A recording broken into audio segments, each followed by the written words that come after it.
यूं ही नहीं मैं बन जाता हूं। कुदरत के कोने कोने से खूबियां खोज लाता हूं। गुणवत्ता की गहराइयों का गोताखोर हूं मैं। यूं ही नहीं मैं रजनीगंधा बन जाता हूं। 1000 साल से ज्यादा के लंबे इंतजार के बाद सोमनाथ मंदिर में शिवलिंग दोबारा स्थापित होने जा रहा है। देश के पहले ज्योतिर्लिंग सोमनाथ के इस चमत्कारी शिवलिंग की पूरी कहानी आगे विस्तार से बताऊंगा। यह भी बताऊंगा कि कैसे सोमनाथ मंदिर में हमला करने पहुंचा मुस्लिम हमलावर महमूद गजनवी हवा में तैरते शिवलिंग को देखकर डर गया था। लेकिन सबसे पहले इस पवित्र शिवलिंग के दर्शन कर लीजिए बॉस, जो करीब 1000 साल बाद प्रकट हुआ है। यह है वो शिवलिंग। हाथ जोड़ लीजिए, आशीर्वाद ले लीजिए। महाशिवरात्रि के मौके पर बेंगलुरु के art of living international centre में भव्य कार्यक्रम आयोजित हुआ। इस कार्यक्रम में श्री श्री रविशंकर ने सोमनाथ के मूल शिवलिंग के अवशेषों की झलक दुनिया को दिखाई। शिवलिंग के इन अंशों को जल्दी ही सोमनाथ मंदिर में फिर से स्थापित किया जाएगा। यानी जो सोमनाथ में अद्भुत शिवलिंग था, चमत्कारी शिवलिंग कहा जाता है, उसके ही पार्ट है ये, शिवलिंग के हिस्से हैं। सफेद रंग के ये जो पत्थर आपको तस्वीरों में नजर आ रहे हैं, दावा किया जा रहा है कि ये सोमनाथ मंदिर के आदि शिवलिंग के अंश हैं। ये देखिए, जिनके बारे में मान्यता है कि ये जमीन से 2 फीट ऊपर हवा में तैरते रहते थे। और मान्यता को साबित करने के लिए श्री श्री रविशंकर ने शिवलिंग के इन अंशों की मैग्नेटिक पावर का डेमो दिखाया। आप देखिए, गजब है भाई, वो शिवलिंग हिलने लग रहे हैं। सोमनाथ मंदिर के 1000 साल के पुराने चमत्कारी शिवलिंग पर श्री श्री रविशंकर को सुनिए, फिर इस शिवलिंग का इतिहास भी आपको बताऊंगा। ये वो शिला है, इसमें अयस्कांत है, जैसे ऐसा लग रहा है कि मैग्नेट है हाथ में। 1000 साल पहले जब सोमनाथ मंदिर को तोड़ा गया था, गजनी मोहम्मद ने 18 बार आके वहां प्रहार किया, आखिरी बार उन्होंने तोड़ा। शिवलिंग को तोड़ने के बाद उस पत्थर को कुछ अग्निहोत्री लोग, कुछ संत लोग लेके चले आ गए उसके टुकड़े को। वो पत्थर जो है वो वहां का शिवलिंग वो जमीन में नहीं था, वो हवा में रहता था। वो शिवलिंग की टुकड़ों को लेके वो दक्षिण भारत में आ गए, उसको शिवलिंग रूप दे दिया, उससे पूजा करते रहे। 100 साल पहले कांची के परमाचार्य उन्होंने कहा 100 साल तक इसको तुम बाहर नहीं लेके आना। 1924 में उन्होंने बताया। अगर सोमनाथ के आदि शिवलिंग को लेकर श्री श्री रविशंकर जी का दावा सही है तो यह सनातन के लिए गौरव का पल है, क्योंकि अभी तक यह माना जाता था कि महमूद गजनवी के हमलों में प्राचीन शिवलिंग नष्ट हो गया और गुजरात के सोमनाथ मंदिर को देश भर में भगवान शिव के 12 ज्योतिर्लिंगों में पहला ज्योतिर्लिंग माना जाता है। इस मंदिर के चमत्कारी शिवलिंग की चर्चा तो दूर दूर तक होती थी। जब मुस्लिम आक्रमणकारी महमूद गजनवी को पता चला कि सोमनाथ मंदिर में सोने चांदी की मूर्तियां हैं और इसमें स्थापित शिवलिंग हवा में तैरता है, तो साल 1026 में महमूद गजनवी बड़ी सेना को लेकर सोमनाथ मंदिर पर हमला करने पहुंचा। जब महमूद गजनवी ने मंदिर के अंदर हवा में तैरते शिवलिंग को देखा तो वो डर गया और उसने अपने सैनिकों को शिवलिंग को तोड़ने का आदेश दिया। सोमनाथ मंदिर के हवा में तैरते शिवलिंग का जिक्र ज़कारिया अल काज़वीनी ने अपनी किताब में किया है। 13वीं सदी में लिखी गई यह किताब इंग्लिश में वंडर्स ऑफ क्रिएशन के नाम से पब्लिश है। इस किताब में लिखा गया है कि जब महमूद गजनवी सोमनाथ मंदिर पहुंचा तो उसने सोमनाथ ज्योतिर्लिंग को जमीन और छत के बीच हवा में तैरते हुए देखा।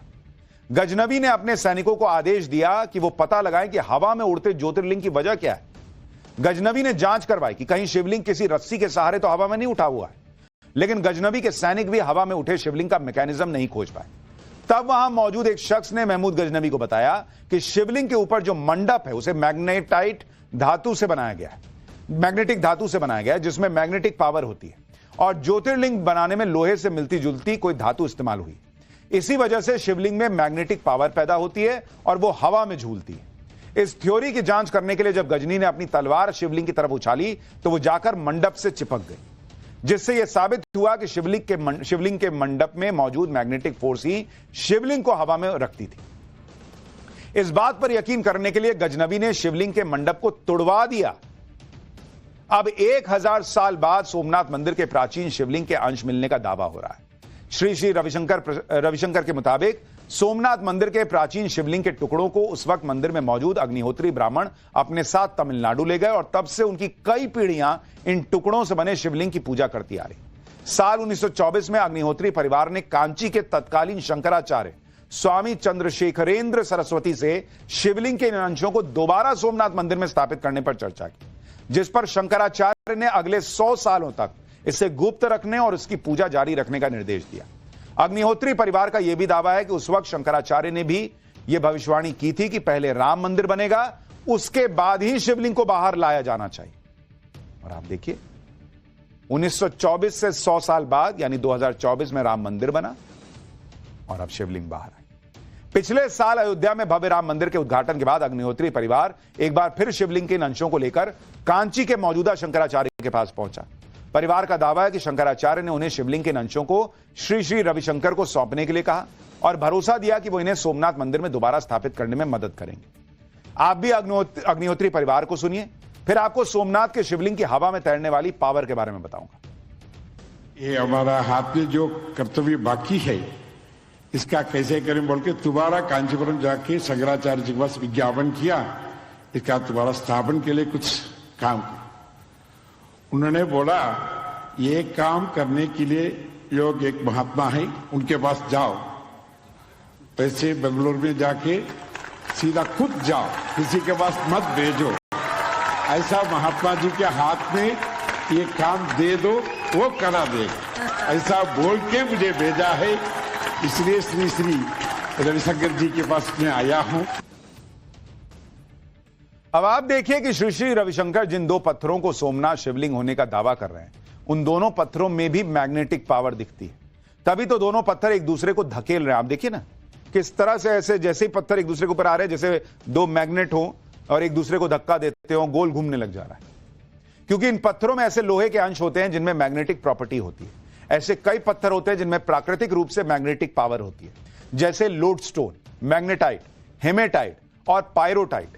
इनमें से ज्यादातर पत्थरों का रंग ब्लैक या ग्रे होता है, लेकिन कुछ क्रोमेटाइट और हेमेटाइट जैसे पत्थर ब्राउन, गुलाबी या कई बार सफेद हो सकते हैं, जैसा कि इन दोनों पत्थरों का रंग है। लेकिन इस पत्थर की खासियत यह है कि लैब टेस्ट में इस पत्थर में लोहे के अंश सिर्फ 2 से 3% ही मिले, और किसी सफेद पत्थर में जिसमें इतना कम लोहा हो और वो इतना ज्यादा मैग्नेटिक पावर रखे, ये बहुत रेयर होता है। आप खुद सोचिए, आज से हजारों साल पहले ऐसे बड़े और दुर्लभ पत्थर की पहचान भी कर पाना कितनी बड़ी बात रही होगी। आप फिजिक्स और गणित की उन गणनाओं के बारे में सोचिए जिनकी मदद से हजारों साल पहले एक ऐसे मंदिर का निर्माण हुआ जिसमें इस तरह के दुर्लभ पत्थर से बना शिवलिंग हवा में तैर रहा था। आप सोचिए सनातनी जो लोग थे, जो सनातन की ताकत है, जो उसका ज्ञान का लेवल है, उस जमाने में कितना हाई था। कोई भी सुनेगा तो हैरान रह जाएगा। जब सोमनाथ के शिवलिंग का अंश कहे जा रहे इन टुकड़ों को देश के जाने माने जियोलॉजिस्ट ने देखा और उनकी प्रॉपर्टीज की स्टडी की, तो वो खुद हैरान रह गए। उन्हें इस बात का यकीन नहीं हो पाया कि सफेद पत्थर के अंदर मैग्नेटिक पावर कैसे आ गई। वो भी ये यकीन नहीं कर पाए कि पत्थर में लोहे की मात्रा बेहद कम होने के बावजूद उसमें मैग्नेटिक प्रॉपर्टी कैसे हो सकती है।